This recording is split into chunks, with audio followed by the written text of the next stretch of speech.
Hello friends, एक बार फिर से मैं आपके सामने जो है इंडियन ज्योग्राफी के एक महत्वपूर्ण टॉपिक पेट्रोलियम के बारे में कुछ डिस्कस करूंगा।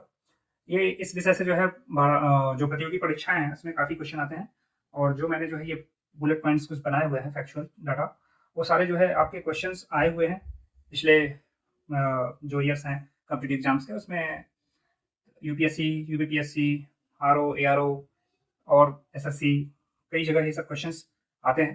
तो इसको हम लोग थोड़ा सा ध्यान से देखेंगे और इसको हम आपके सामने आपके साथ चर्चा करेंगे। तो आइए देखते हैं एक एक करके। देखिए, हमारा सब्जेक्ट जो है वो पेट्रोलियम और प्राकृतिक गैस का है। यहाँ पे हेडिंग लिखी हुई है, लेकिन अभी इसमें हम इसका पार्ट 2 हम ले आएंगे वीडियो। पार्ट 1 में अभी हम केवल पेट्रोलियम के बारे में बात करेंगे, उसके बारे में जो तथ्य हैं उसके बारे में डिस्कस कर लेंगे। यहाँ आपकी अंडरस्टैंडिंग के लिए मैंने एक जो है अपने भारत का मैप ड्रॉ कर रखा है, आप देख रहे हैं, और काफ़ी क्लियर भी है। और कहीं अगर जो है कुछ दिक्कत आएगी तो मैं उसको एक्सप्लेन भी करूंगा और उसको स्पष्ट भी करूंगा। तो देखिए, आइए पहले मैपिंग से ही रिलेटेड हम बात कर लेते हैं, उसके बाद फिर हम कुछ फैक्चुअल डाटा के बारे में डिस्कस करेंगे। ये है हमारा मैप, और हमने जो है विभिन्न क्षेत्रों में जो महत्वपूर्ण जो है आपके पेट्रोलियम के क्षेत्र हैं, जहाँ पे ये मिलता है अधिक मात्रा में, वो हमने इंडिकेट किए हुए हैं। तो सबसे पहले जो है हम ये बात कर लेते हैं कि देखिए, कच्चे तेल के उत्पादन में जो है, अगर हम अभी जो हमारे पास डाटा अवेलेबल है सोर्सेज से, उसके हिसाब से अगर कच्चे तेल के उत्पादन में अग्रणी राज्यों की अगर बात की जाए, अग्रणी क्षेत्रों की बात की जाए एक तरह से कहते हैं, तो उसमें सबसे ज्यादा जो कच्चे तेल का उत्पादन होता है वो अब तटीय क्षेत्रों से होता है।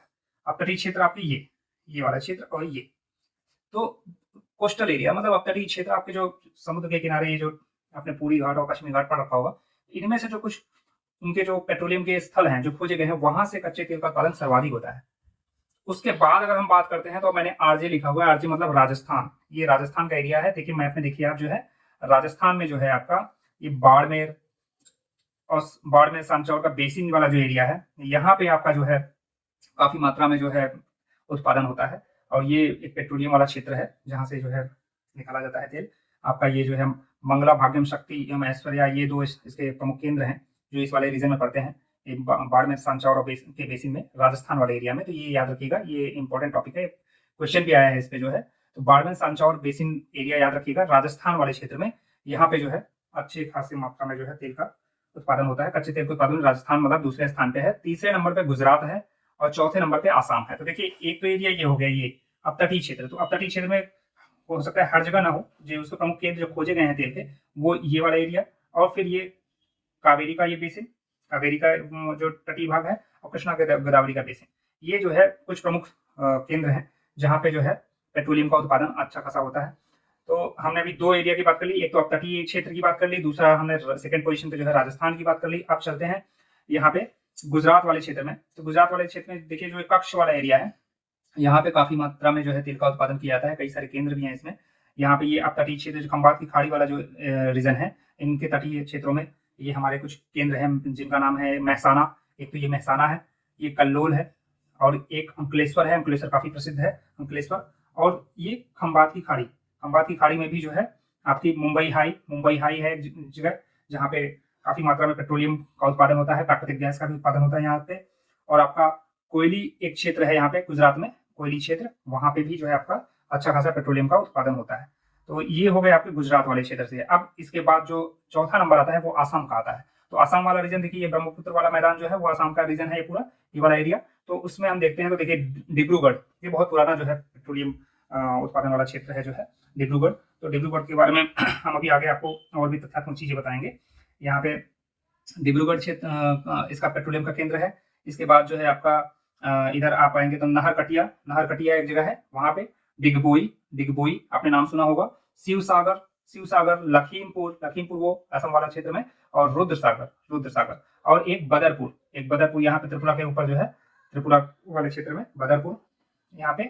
और आपका शिवसागर, ये देखिए यहाँ पे डिनोट किया है शिवसागर, ये आपका शिवसागर, बदरपुर, ये लखीमपुर, ये रुद्रसागर, डिब्रूगढ़, और ये नहरकटिया, और नहरकटिया ये हो गया, और ये आपका डिगबोई। तो ये कुछ प्रमुख क्षेत्र हैं जो असम वाले क्षेत्र में या नॉर्थ ईस्ट रीजन में जो है आपके तेल उत्पादन के क्षेत्र हैं, जिसको कि हम ध्यान में रखेंगे।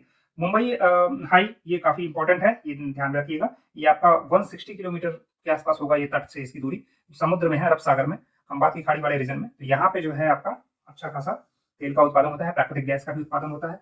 आपका ये रीजन जो हमने बताया था कि ये तमिलनाडु वाले एरिया में कोरोमंडल वाला जो तट है, कावेरी का बेसिन, यहाँ पे तेल व प्राकृतिक गैस का महत्वपूर्ण उत्पादन होता है, काफी मात्रा में होता है यहाँ पे है आपका। और ये आपका कृष्णा और गोदावरी का बेसिन है, आंध्र प्रदेश वाला रीजन का तटीय क्षेत्र जो है, इधर आपका कृष्णा नदी यहाँ पे आती है और इधर ऐसे गोदावरी। तो इन दोनों के बीच में जो इसका बेसिन बनता है, कृष्णा और गोदावरी के बेसिन में, ये आपके जो है अच्छे खासे यहाँ पे क्षेत्र है। जैसे देखिए एक एचपीसीएल का है विशाखापत्तनम में, एचपीसीएल विशाखापत्तनम में है।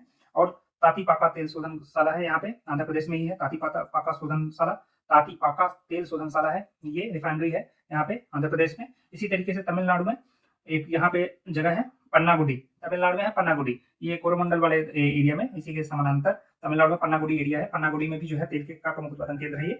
और इसी के साथ जो है आपका, और हम बात करें तो यूपी में, अगर हम बात करें तो यूपी का जो रामपुर वाला एरिया है, वहाँ पे तेल का केंद्र जो है खोजा गया है, वहाँ पे भी है। और मथुरा में तेल शोधन कारखाना है, ये भी यूपी में ही है। तो दो आपको केंद्र यूपी में भी मिल जाएंगे, रामपुर और आपका मथुरा तेल शोधन कारखाना, ये आपके मथुरा वाले रीजन में। तो ये हो गया। बाकी अगर हम बिहार की बात करें तो देखिए बिहार में भी हमने डिनोट किया हुआ है, बिहार में इंडियन ऑयल का है जो है बरौनी तेल शोधन शाला, बिहार में है ये, बिहार बीएच लिखा हुआ है इसको भी, ये बिहार वाला एरिया। तो यहाँ पे है बरौनी तेल शोधनशाला, ये इंडियन ऑयल इसको संचालित करती है। और आपका ये विशाखापत्तनम में जो हमने कहा था, ये आपकी जो है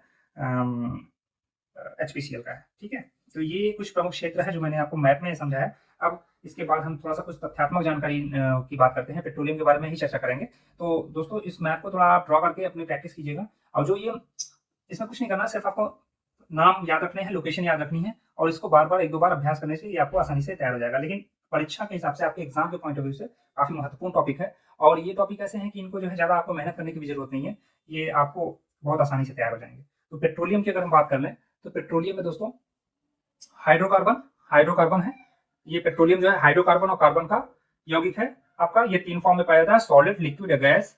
और ये जो है आपका 30 लाख वर्ष पुरानी सागरी और सादी सेलों से बनता है। कच्चा पेट्रोलियम जो क्रूड ऑयल होता है, क्रूड पेट्रोलियम होता है, जो वो समुद्र में मिलता है। काफी लंबे वर्ष से जो जीवाश्म और ये सब जो है आपके चट्टानों के नीचे दबे रहते हैं, तो उनकी जो प्रक्रिया होती है इन लंबे समय अंतराल में, 30 वर्षों में, उनकी जो ये रूपांतरण होता है, तो वो उसमें वो कच्चे पेट्रोल में बदल जाते हैं। वो जीवाश्म और जो जीव जंतु हैं जो नीचे दबे रहते हैं, वो काफी समय बाद, 30 साल के बाद, लगभग 30 वर्ष पुराने जो है सागरी और सादी सेलों में पाए जाते हैं। इसीलिए तो ये कच्चा पेट्रोलियम वहीं पे मिलते हैं उनके जो है वो। और इसके अलावा ये जो तपसी काल की चट्टानें होती हैं, वहां पे जो फॉल्स ट्रैप होते हैं, उसमें भी ये पाए जाते हैं। पेट्रोलियम की खोज की बात अगर हम करें दोस्तों, तो ये 1860 में आपका मार्गेरिटा के पास, असम, मार्गेरिटा इधर असम वाले क्षेत्र में है, के पास असम में रेलवे एंड ट्रेडिंग कंपनी, उसमें ये सब ब्रिटिश काल की मैं बात कर रहा हूँ, रेलवे एंड ट्रेडिंग कंपनी द्वारा खनिज तेल का भारत में जो है खोज की गई थी। वहां पे कार्य चल रहा था और रेलवे का उसमें विकास चल रहा था। जो है ब्रिटिश अपने लिए रेलवे का जाल बिछा रहे थे, क्योंकि उनको यहाँ पे व्यापार करना था, कच्चे माल को एक जगह से दूसरी जगह उनको ले जाना था। तो अपने लिए वो जो है सब डेवलपमेंट कार्य कर रहे थे। तो उसी में जो है उनको ये सब चीजें खुदाई में, ये खनिज तेल का पहला जो मार्गेरिटा के पास असम में इनको मिला था। दूसरा अगर हम बात करें तो 1867 में असम वाले क्षेत्र में ही मेकुम एक जगह है, मेकुम आपका यहाँ पे असम वाले क्षेत्र में मोकुम एक जगह है असम में, जहाँ पे देश का पहला तेल का कुआं खोदा गया था। देश का पहला तेल का कुआं खोदा गया था 1867 में मोकुम आसाम वाले क्षेत्र में। ठीक है दोस्तों, तो ये पॉइंट याद रखिएगा, इंपॉर्टेंट है, इस पे क्वेश्चन आया हुआ है।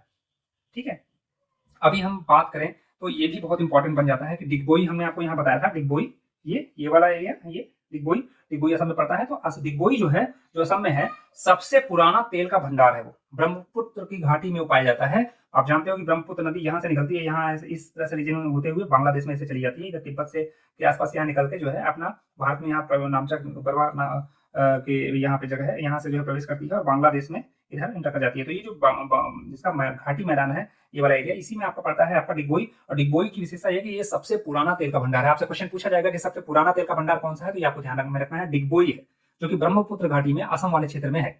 बस इतना ही, बस इसमें ध्यान रखना है, यही क्वेश्चन आएगा इसमें अगर आएगा तो। कच्चे तेल के क्षेत्र, अब देखिए कच्चे तेल के क्षेत्र में अगर हम बात करें तो हमने आपको पहले ही बताया ब्रह्मपुत्र घाटी, ये वाला एरिया, सारे नाम आपको मैंने एक बार बता दिए हैं।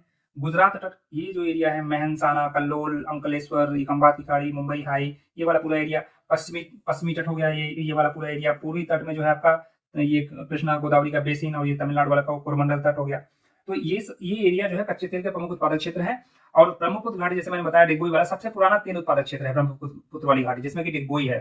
डिगबोई ब्रह्मपुत्र घाटी में ही है। तो ये केंद्र जो है सबसे पुराना तेल का उत्पादन क्षेत्र है। अच्छा, सबसे पुराना तेल का उत्पादन क्षेत्र इसमें ब्रह्मपुत्र घाटी में और कौन कौन से हैं? तो डिब्रूगढ़ है, शिवसागर है, डिब्रूगढ़ है, शिवसागर है। और शिवसागर में अगर प्रमुख तेल उत्पादक, डिब्रूगढ़ और शिवसागर में अगर हम प्रमुख तेल उत्पादक क्षेत्र की बात करें इस वाले रीजन में, तो हमारे जो है, मैंने आपको बताया कि रुद्र सागर है, ये रुद्र सागर है, नहरकटिया है, ये नहरकटिया है, यहाँ से ये आपका डिगबोई है, डिगबोई इटसेल्फ यहाँ पे है, आपका लखवा रीजन एक पड़ता है उसी वाले क्षेत्र में, मोरान है और हगरीजन है। हगरीजन, मोरान, लखवा, डिगबोई, नहरकटिया, रुद्र सागर और सुरमा घाटी, ये आपके जो है जो ब्रह्मपुत्र वाली घाटी एरिया है, वहां पे प्रमुख जो है तेल उत्पादन केंद्र है, प्रमुख तेल उत्पादक क्षेत्र है। और इसके बारे में हमने आपको बताया। एक और जगह है असम में, नून माटी कारखाना, असम में ही है नून माटी कारखाना, इंडियन ऑयल का है, इसको ध्यान में रखिएगा दोस्तों। 1962 में इसकी स्थापना की गई थी और नून माटी कारखाना इंडियन ऑयल का है, असम में है। ये आपको असम वाला एरिया है, वहीं पे ये अवस्थित है। तो ये आपसे पूछा जा सकता है, नाम के हिसाब से पूछा सकता है किस रीजन में स्थित है, कौन सी कंपनी, सार्वजनिक क्षेत्र की कंपनी इसको संचालित करती है। तो ये सब चीजें आपको थोड़ा सा फैक्चुअल डाटा आपको तैयार करने होंगे, ध्यान रखना होगा। एक बार प्रैक्टिस करने से ये आपको आसानी से तैयार हो जाएगा। तो मुझे लगता है दोस्तों आपको देखा होगा। आगे चलते हैं। डिगबोई रिफाइनरी आपको बताया असम में, ये 1901 में बना था। जो डिगबोई वाला क्षेत्र है वहां पर जो इसकी रिफाइनरी है असम वाले क्षेत्र में, वो 1901 इस समय बनाया गया था ये, यानी कि स्वतंत्रता के पहले, भारत के स्वतंत्रता के पहले। कई सारे कारखाने उन्होंने खोजे थे, कई सारे तेल उत्पादक क्षेत्र जो है उसमें खोजे गए थे। तो अब गुजरात में बात करें अगर, तो गुजरात जो है वो उत्पादन के क्षेत्र में अगर हम बात करें, तो हमने ऑलरेडी आपको बता दिया है कि अब तटीय क्षेत्र है, फिर राजस्थान है, फिर गुजरात। और गुजरात जो है 3rd नंबर पे है। और अंकलेश्वर गुजरात में लगभग, ये जो अंकलेश्वर वाला एरिया है ये गुजरात में आता है। और गुजरात में लगभग 30 वर्ग किलोमीटर तक फैला हुआ है खनिज तेल का क्षेत्र इसका, 30 वर्ग किलोमीटर तक ये जो है क्षेत्र फैला हुआ है। तो ये ध्यान रखिएगा। तेल की खोज जो है यहाँ पे अंकलेश्वर में 1958 में हुआ था, और उत्पादन यहाँ पे 1961 में शुरू हुआ था, यानी ये स्वतंत्रता के बाद स्टार्ट हुआ था। 1958 में यहाँ तेल की खोज हुई थी और उत्पादन जो है 1961 में स्टार्ट हुआ था। देखिए, लूनस तेल उत्पादक क्षेत्र ये कहाँ पे है दोस्तों? लूनस तेल उत्पादक क्षेत्र आपका खंबात की खाड़ी वाले क्षेत्र में है। लूनस तेल उत्पादक क्षेत्र खंबात की खाड़ी वाले क्षेत्र में, गुजरात में। ठीक है दोस्तों। कलोल क्षेत्र मैंने आपको बताया, कलोल ये अहमदाबाद है, अहमदाबाद के वाले रीजन में है, तेल उत्पादक केंद्र है इसके। अहमदाबाद में तेल उत्पादक केंद्र है इसमें, इस क्षेत्र में कई सारे तेल उत्पादक केंद्र हैं, जिसका मैं नाम आपको बता देता हूँ। 9 ग्राम है, आपको दिख रहा होगा मेरी पेन पे, आप ध्यान दीजिएगा। 9 ग्राम, ढोलका, सोमासन और कोसंबा, ये आपके तेल उत्पादक केंद्र हैं, जो कि अहमदाबाद के कलोल क्षेत्र में हैं 4 केंद्र। तो इसका नाम ध्यान रखिएगा, 9 ग्राम, ढोलका, सोमासन और कोसंबा। अच्छा, अब आपको की बात करें तो विश्व की सबसे बड़ी रिफाइनरी, ये क्वेश्चन पूछा जाता है। विश्व की सबसे बड़ी रिफाइनरी की अगर हम बात करें तो ये क्वेश्चन आपसे पूछा जाता है। तो ये आपको जो है पता होगा कि विश्व की सबसे बड़ी रिफाइनरी जो है जामनगर, जिसकी स्थापना जो है, जो पहले नवानगर के नाम से जानी जाती थी, इसकी स्थापना 1920 में महाराजा रणजीत सिंह ने की थी नवानगर में। इसको अब जामनगर बोलते हैं। यहाँ पे रिलायंस की विश्व की सबसे बड़ी रिफाइनरी है दोस्तों। तो ये आप अपने उसमें फैक्चुअल डाटा में रखिएगा। और ये सारे जितने मैंने आपको पॉइंट्स बताए हैं दोस्तों, इसको जरूर से जरूर अभ्यास कीजिएगा, है ना। अभी देखिए, प्रमुख तेल उत्पादक क्षेत्र अगर हम बात करें आपके पश्चिमी अपतटीय क्षेत्र में, तो देखिए बॉम्बे हाई मैंने आपको बताया, बॉम्बे हाई ये बहुत इंपॉर्टेंट है आपका जो है बॉम्बे हाई। और उसके बाद आपका ये जो है बॉम्बे हाई जो खोजा गया था, इसके बारे में प्रमुख तथ्य याद रखिएगा दोस्तों कि ये रूस और भारत ने एक साथ मिलकर खोजा था, ये रूस के सहयोग से खोजा गया था। तो ये ध्यान रखिएगा बॉम्बे हाई। और सबसे पहला तेल का कुआं जो है 1974, सबसे पहला जो तेल का कुआं जो है यहाँ पे 1974 में यहाँ पे हुआ था, खोजा गया था। 1974 में जो है सबसे पहला तेल का कुआं यहाँ पे 1974 में रूस और भारत ने के सहयोग से ये खोजा गया था। ठीक है दोस्तों। तो ये जो है बसीन वाला क्षेत्र है, ये भी आपके इसी क्षेत्र में आता है। और इसके बाद आलिया बेट खनिज तेल क्षेत्र है, खंबात की खाड़ी में आलिया बेट द्वीप है यहाँ पे, वहां पे जो है ये उसके ही पास में स्थित है आपका आलिया बेट खनिज तेल क्षेत्र, ये भी ध्यान रखिएगा। तो ये आपके कुछ पश्चिमी अपतटीय क्षेत्र वाले कुछ मैंने अलग से बता दिए। यहाँ पे गुजरात वाले क्षेत्र में बता दिया, अंकलेश्वर, आपका लूनेस तेल क्षेत्र, कलोल तेल क्षेत्र, जामनगर। उसी तरीके से यहाँ पे आपका पश्चिमी अपतटीय क्षेत्र में बॉम्बे हाई, आपका जो है बेसिन क्षेत्र, ये सब जो है क्षेत्र है यहाँ पे जो है। तो ये ध्यान रखिएगा दोस्तों, ये आपका हो गया आलिया बेट खनिज तेल क्षेत्र, ये सब पश्चिमी अपतटीय क्षेत्रों में आते हैं।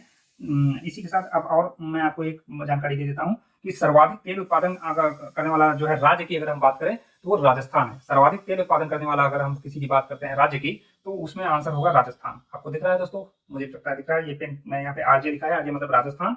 सर्वाधिक उत्पादन क्षेत्र अपतटीय अगर क्षेत्र की बात करें तो मुंबई है। सर्वाधिक उत्पादन अगर हम बात करें अपतटीय क्षेत्र में तो मुंबई है, और अगर राज्य की बात करें तो राजस्थान। तो दोस्तों उम्मीद है कि आपको कुछ फैक्चुअल जानकारी यहाँ पे मिली होगी पेट्रोलियम वाले सब्जेक्ट से, और इसकी आपको एक बार इसको रिवाइज कीजिए। इसका आप स्क्रीनशॉट भी ले सकते हैं, और ये आपको रेडीमेड तैयार किया हुआ मटेरियल है। आपके ये सारे फैक्चुअल डाटा पिछले 20 साल से 25 साल के क्वेश्चन पेपर से ही बनाए गए हैं, और ये रिपीट हुए हैं। मैंने देखा है कि सारे क्वेश्चन ये रिपीटेड भी किए जाते हैं एग्जाम्स में। तो इसको आप एक बार 15 से 20 मिनट आप टाइम देंगे, 2-4 बार करने से आपको ये तैयार हो जाएगा, और बहुत ही इजीली कम मेहनत में आपको ये ज्यादा जो है इसमें आपको गेन मिलेगा, क्योंकि ये सब डायरेक्ट क्वेश्चन आते हैं आपके क्वेश्चन पेपर्स में जो है, जो प्रतियोगी परीक्षाएं कॉम्पिटिटिव एग्जाम्स में। तो उम्मीद करता हूँ आपको ये वीडियो अच्छा लगा होगा, और अच्छा लगे तो इसको लाइक कीजिएगा, और जो है आप मिलते हैं आपका इसका पार्ट 2 में लेके आऊंगा, जिसमें हम कुछ और तथ्यों के बारे में जानकारी हासिल करेंगे। तो दोस्तों तब तक के लिए थैंक यू।